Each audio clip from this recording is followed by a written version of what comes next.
ത്രിയേക ദൈവത്തിൻ്റെ വലിയ തിരുനാമത്തിന് മഹത്വമുണ്ടായിരിക്കട്ടെ. ഭാഗ്യവചനധാരയിലെ സ്നേഹം നിറഞ്ഞ എല്ലാ ശ്രോതാക്കൾക്കും കർത്താവായ യേശുക്രിസ്തുവിൻ്റെ ധന്യനാമത്തിൽ എൻ്റെ സ്നേഹവന്ദനം. ഇന്ന് അല്പസമയം നമുക്ക് ഒരുമിച്ച് ചിന്തിക്കുവാൻ ആഗ്രഹിക്കുന്ന വേദഭാഗം വിശുദ്ധ യോഹന്നാൻ എഴുതിയ 1-ാമത്തെ ലേഖനം 2-ാം അധ്യായം 14-ാം വാക്യമാണ്.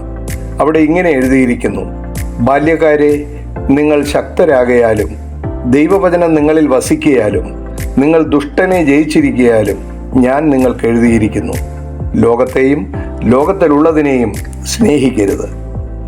പ്രിയമുള്ളവരെ, സഭയിലുള്ള ബാല്യക്കാരെ സ്വന്തം മക്കളെ പോലെ കരുതി അവരെ ആത്മീയമായി വളരുവാനുള്ള പ്രോത്സാഹനം നൽകി നാളെയുടെ നന്മകളായി സമൂഹത്തിന് നല്ല മാതൃകയുള്ള ശക്തരായ യുവാക്കളായി വളരുവാൻ പ്രാപ്തരാക്കുന്ന ആത്മീയ രീതിയാണ് യോഹന്നാൻ ശ്ലീഹ ഇവിടെ സ്വീകരിച്ചിരിക്കുന്നത്.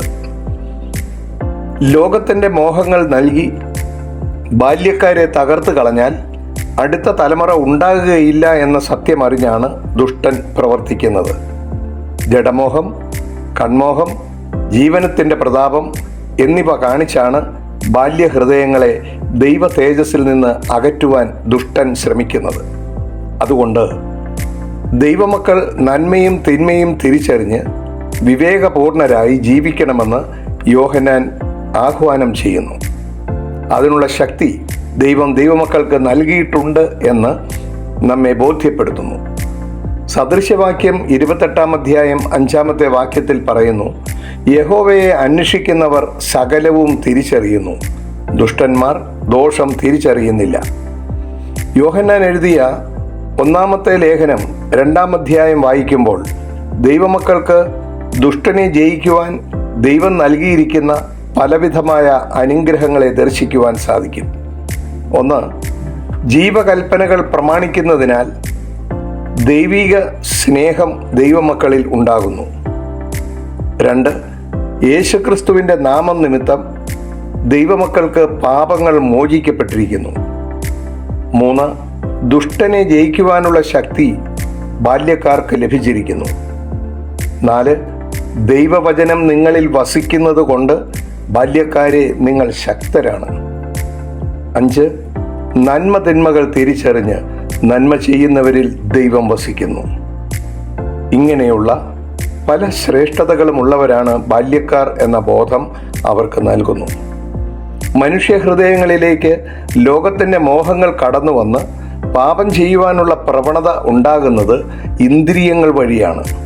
അതുകൊണ്ട് ഇന്ദ്രിയങ്ങളെ നിയന്ത്രിക്കുവാനുള്ള ശക്തി ബാല്യക്കാർക്കുണ്ടെന്ന് ശ്ലീഹ നമ്മെ ബോധ്യപ്പെടുത്തുന്നു. ഇന്ദ്രിയങ്ങളുടെ രാജാവായ കണ്ണിനെക്കുറിച്ച് ഇയ്യോബ് പറഞ്ഞു. 31-ാം അധ്യായം 1-ാമത്തെ വാക്യം: ഞാൻ എൻ്റെ കണ്ണുകളുമായി ഒരു ഉടമ്പടി ചെയ്തിട്ടുണ്ട്, പിന്നെ എങ്ങനെ ഞാനൊരു കന്യകയെ നോക്കും? യാക്കോബ് ശ്ലീഹ പറഞ്ഞു, നമ്മുടെ ശരീരത്തെ മുഴുവനും കടിഞ്ഞാണിട്ട് നിയന്ത്രിക്കണം എന്ന്. ഇന്ദ്രിയങ്ങളിൽ പ്രധാനപ്പെട്ടത് തന്നെയാണ് നാവ്. നാവ് ഒരു ചെറിയ അവയവമാണ് എങ്കിലും വളരെ വൻപ് പറയുന്നു. നാവ് ഒരു തീ തന്നെയാണ്. അതിനെ വളരെ ശക്തമായി നിയന്ത്രിക്കണമെന്ന് യാക്കോബ് ശ്ലീഹ 3-ാം അധ്യായത്തിൻ്റെ 6-ാമത്തെ വാക്യത്തിൽ പറയുന്നു. അങ്ങനെ നമ്മുടെ ശരീരത്തിലുള്ള ഇന്ദ്രിയങ്ങളെ ദൈവഹിതത്തിന് യോഗ്യമായ വിധത്തിൽ നിയന്ത്രിക്കുവാൻ നമുക്ക് സാധിക്കും. ഇന്ന് നാട്ടിൽ നടന്നുകൊണ്ടിരിക്കുന്ന ബാല്യക്കാരുടെ പൈശാചികമായ പ്രവർത്തനങ്ങൾ തിരിച്ചറിഞ്ഞ് ദൈവമക്കൾ ശക്തി പ്രാപിച്ച് പിന്മാറി മറ്റുള്ളവർക്ക് നല്ല മാതൃകയായി ജീവിക്കണമെന്ന് ഈ വാക്യം നമ്മെ ബോധ്യപ്പെടുത്തുന്നു. ഞാൻ നിന്നെ സംരക്ഷിക്കാമെന്ന് പറഞ്ഞുകൊണ്ട് കാര്യം കഴിയുമ്പോൾ സംഹരിക്കുന്ന കാമുകന്മാർ ഏറിയിരിക്കുന്ന കാലമാണ് ഇന്ന്.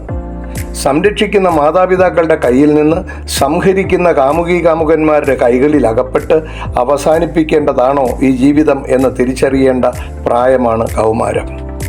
കൂടെ പഠിക്കുന്ന കൂട്ടുകാരൻ്റെയും കൂട്ടുകാരിയുടെയും തോളിൽ കൈയിട്ട് അനാവശ്യങ്ങൾ പറഞ്ഞ് റോഡിലൂടെ പൊട്ടിച്ചിരിച്ച് നടക്കുമ്പോൾ പൊട്ടിക്കരയുവാനുള്ള സമയം അടുത്തു എന്ന സത്യം തിരിച്ചറിഞ്ഞ് തിന്മയെ വെറുത്തുപേക്ഷിച്ച് ശ്രേഷ്ഠരായി മറ്റുള്ളവർക്ക് നല്ല മാതൃകയായി ജീവിക്കുവാൻ ശക്തരാണ് ബാല്യക്കാർ എന്ന ശക്തമായ ബോധ്യമാണ് യോഹന്നാൻ ശ്ലീഹ ഈ വാക്യങ്ങളിലൂടെ നമ്മോട് ആഹ്വാനം ചെയ്യുന്നത് എന്ന് സൂചിപ്പിച്ചുകൊണ്ട് ഞാൻ എൻ്റെ വാക്കുകൾ ഇവിടെ അവസാനിപ്പിക്കുകയാണ്. ദൈവം നമ്മെ എല്ലാവരെയും അനുഗ്രഹിക്കട്ടെ.